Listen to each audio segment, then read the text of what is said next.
What's going on, guys? Welcome back to the MOS Reptiles official YouTube channel. My name is Miles and this here is Big Sal, the Savannah Monitor, and today we are going to be talking about the pressures that are involved in keeping reptiles. Sort of doing a reversion to our older videos and just doing a little chat with you guys and showing you guys some of our cool animals while talking about what it takes and what is involved in keeping these amazing creatures like Big Sal here. If you guys want to learn more, let's roll that intro and enjoy the rest of the video, guys. MOS Reptiles, a message of conservation through education. So an animal like this baby bearded dragon right here, or maybe this beautiful banana ball python, or maybe even an animal like this beautiful leopard gecko right here, all require very special care. Now, any animal has their individual needs, and every single reptile has needs that have to be met, and all reptiles require a lot of care. Now we have to make sure that we're doing our research, no matter what animal we're keeping. Now a good example of this is a snake just like this little guy right here. This guy right here is called a rough green snake, or Ophiodryas estivus. And these guys are a native Floridian species. Hey buddy.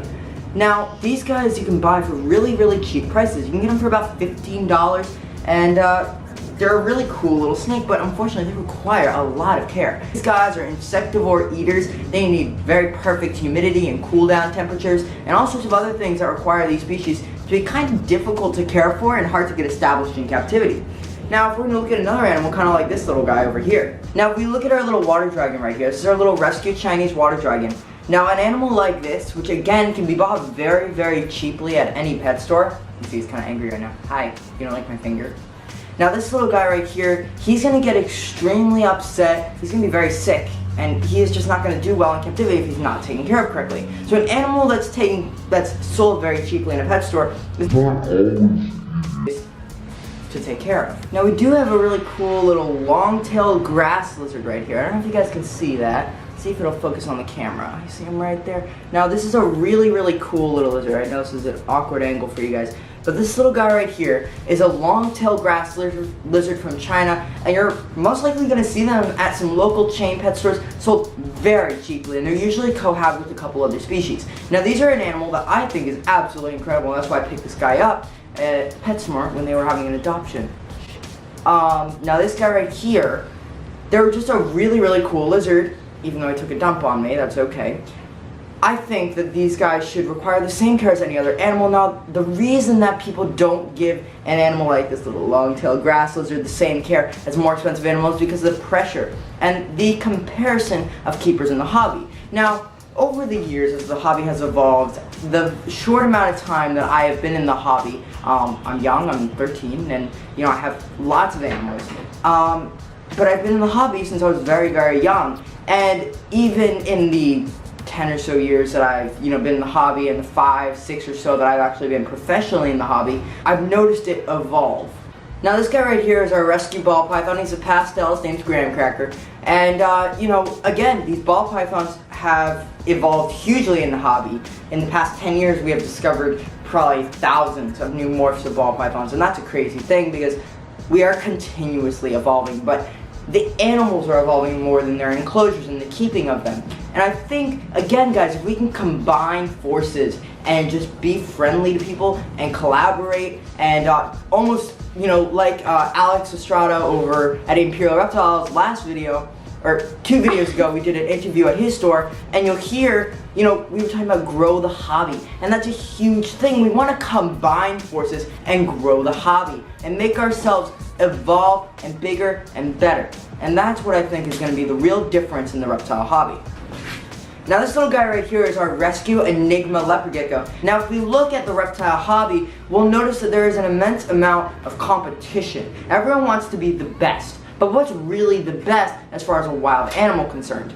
Do we want to focus on animals that are sold very cheaply and give them care because they're sold cheaply?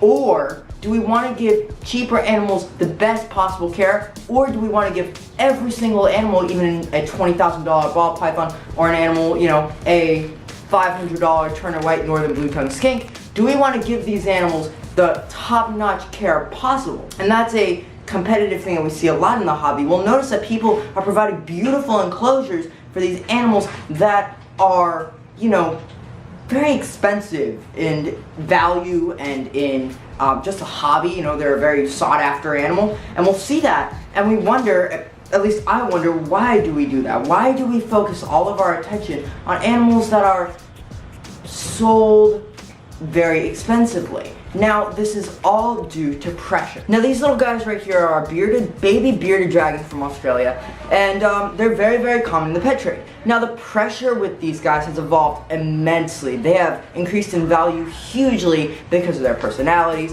because of how easy they are to breed, and just many other traits that bearded dragons have. Now, there's pressure from keepers about how we should keep these animals. For example, the huge debate is, should we have substrate for these animals like cypress mulch or even sand, or should we have paper towel, newspaper, and tile? That's not really a natural substrate, but it keeps it sterile and clean. Now, this is a huge debate that we have in the hobby, whether to keep our animals very sterile and clean so that we know that they're healthy, or keep them a little more naturalistic and wild, which we have done with a lot of our enclosures. Now, we want to keep these animals as wild as possible because they are wild animals. These are not domestic pets. These have not been bred for centuries for domestic pets like a dog, a cat, or a horse might be. Now, these guys, they're really, really cool little animals, you can see, and they're just chilling on my hand right here. These are bearded dragons that we've bred, and the pressure is just immense. There are a lot of people who think that there's a certain way to keep wild animals. Now, there really isn't. We each have our individual ways to keep them. There are ways that you shouldn't, that are harmful to the animals, like we shouldn't expose them to harmful chemicals or harmful lighting or anything of that sort. But there are different ways to keep an animal, and whatever works best for your individual animal is what's important. Now, I'll talk a little bit about what I mean by pressure. This right here is Sir Prix-a-Lot, our hedgehog.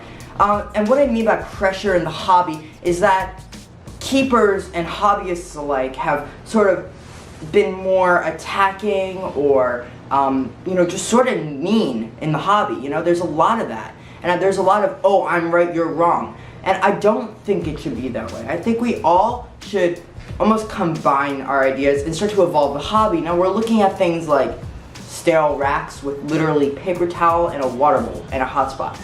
And that's fine, and that works, but can we evolve if we put everyone's brains together? Think about some of the amazing people in the hobby like Kevin McCurley over at Nerd, and you know, there are so many people, Zoom Ed Labs and all the people over there. There is so much that we can do to evolve our hobby and grow the enclosures and grow ways to keep animals that is still done cheaply and successfully as a business, but it also is more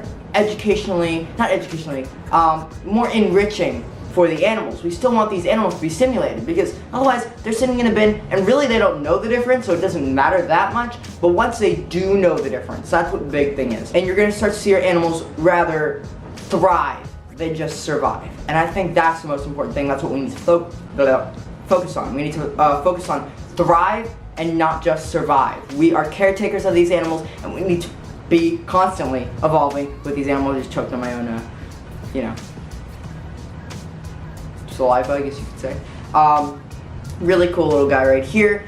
And I'm going to talk a little bit about what else it means to just be kind and supportive and nice in the hobby. Now, I think that growing the hobby and expanding the hobby to new people and inviting new people rather than sort of turning them away when they're asking advice, even if it seems like a silly question to us, probably a pretty good question for them that they don't quite understand. So why can't we share our knowledge, combine forces, and invite new people and just try and expand the hobby and make it better for new people who want to join? Now, this little guy right here is a little gargoyle gecko. He's one of our newest additions, and we'll probably do a video of him pretty soon. He's definitely a little jumper though, he loves to jump, so we'll take him back a little. But again guys, there are so many amazing reptiles in the hobby, and you'll see how many animals we have. And you know, the pressure of keeping animals, although it can be quite overwhelming sometimes, these animals are incredible. And watching these animals in captivity is what fascinates most of us. And I really believe that by expanding our hobby and evolving, we can really become at the top. And I think that's what we need to do. Now we're going to close up the video here. This right here is El Chapo, our razorback musk turtle. And as you can see, it's not too happy about me taking him out, so we're going to make this quick. But again guys, I want to hear your thoughts. I want to know what you think. Go down in the comments down below and let me know how you feel about our hobby and how it's evolving over the years. Now, if you guys have any questions, comments, or concerns for me, drop them down there in the comment section. And we're going to have our Instagram in our bio, so go check that out if you are coming from our Instagram. Thank you, and please comment and subscribe. And let us know if you're really enjoying the channel. Guys, make sure to stay curious, stay positive, and love animals, just like El Chapo here. Okay. Was that a bloopers? Okay, that was a bloopers.